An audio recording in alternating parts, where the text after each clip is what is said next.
မှာကဆေးတော့မယ်ဟုတ်ပြီလားကာလပြည့်ခေပြည့်ဆိုတာဘွားကနေပေါ်ပြီးတော့လာမယ်ရေတွေတိုင်မျောပါကြမယ်တဲ့ကြားပြီလားဗျာလေတွေတိုက်လွင်ပါကြမယ်မိတွေလောင်ပြောဘာဖြစ်ပြာကြမယ်မိဘရတော့ကိုမန္တလေးကလူတွေကြုံပါပြီနော်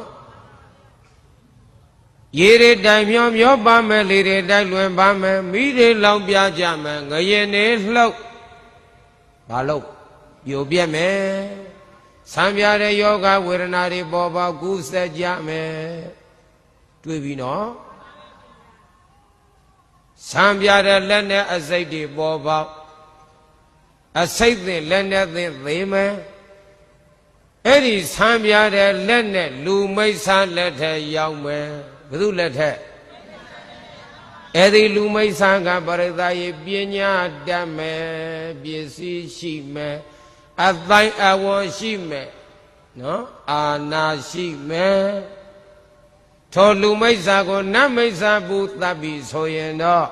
ဖယားလက်ထက်ဝေသာလီပြက်ခဲ့သလိုအလောင်းနေထအယိုးတွေတောင်လို့ပုံပြက်ကင်းကြီးတွေဘွားကနေကျုံကပြက်တတ်ပါသည်လို့ဣတိဤသောအာဇရိယေဤဆရာသမားဆင်ဆက်တွေကဗုဒ္ဓကောင်းစွာမသွေ